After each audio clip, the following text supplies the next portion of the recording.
ভোটের 2 দিন আগে সে অফিসে আসছিল, আসার পরে আজকে আবার আসছে। আবার যখন আসছে তখন ওনাকে আমি বলতেছি যে আচ্ছা আপনি তো সেদিন ভোটের আগে তো আসলেন, এসে বললেন, আজকে কেন আসছেন? বলতেছে যে ম্যাডাম আমি একটু আসলাম, আপনার সাথে আমার কথা আছে। আমি বললাম যে কথা তো আপনার ভোটের 2 দিন আগে আপনার সাথে আমার হয়ে গেছে, আবার আজকে কিসের কথা বলার জন্য আসছেন? তখন আমার এখানে 2-3 জন লোক বসা আছে, আমার টিচাররা বসা আছে।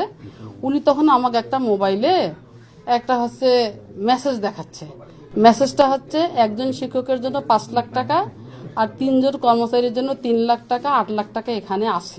এই মেসেজটা যখন দিল তখন আমি মেসেজটা দেখানোর পরে আমি একটু অবাক হয়ে গেলাম যে আমি এই মুহূর্তে কি করব। তখন আমার অফিসে সবাই খেতে গেছে। তখন আমি বললাম যে দেখো তো কে আছে। আমি মনে করলাম যে এই মোবাইলটা থেকে ওর মেসেজটা কিভাবে আমি অন্যের মোবাইলে আর কি শিফট করি। এই জন্য আমি নিজে আমি এই মুহূর্তে কিছু বুঝতে পারতেছি না যে আমি কি করব। তখন আমার কর্মচারীরা খেতে গেছে, তখন বললাম যে ফোন করো আসুক। তারপরে আমার অফিসের যে হিসাব সহকারী কর্মকর্তা আছেন আকিফুল সাহেব, উনি আসলো, আমার অফিসের অন্যান্য কর্মকর্তারা আসলো। আসার পরে আমার ড্রাইভার ছিল, আরও কর্মকর্তা ছিল। তো যখন আমি মেসেজটাতে দেখলাম যে আমি 8 লাখ টাকা এনেছি, তখন আমার মনে হলো যে ব্যাগটা সন্দেহ হলো। তখন আমার কর্মচারীদেরকে, অফিসের কর্মচারীদেরকে বলতেছি যে ব্যাগটা একটু আপনারা সার্চ করেন। তা ব্যাগটা ওনাকে বলতেছে যে ওরা বলতেছে যে আপনি খোলেন, আমরা ব্যাগটা দেখি।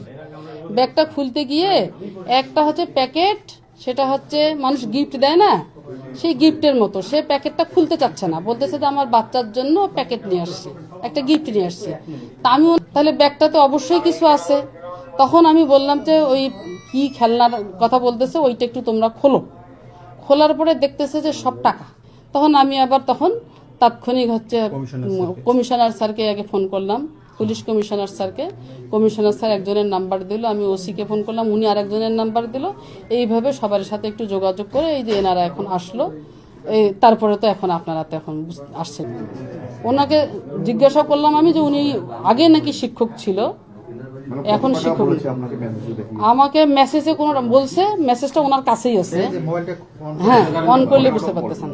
উনি বলতেছে যে এখন তো ওখানে 7 লাখ টাকা, কিন্তু উনি বলতেছে যে 8 লাখ টাকা এনেছি। আমি 2 কারণে আসছি, যে বিলটা যদি হয়, আবার আমার যদি চিকিৎসা করার জন্য আসছি। 2টা কারণে আসছি। এটা প্রকাশ পাইলো কিভাবে যে আপনি টাকা নিয়ে আসছেন? আমি ম্যাডাম সেদিনকে আসছিলাম, ম্যাডাম না করছিল।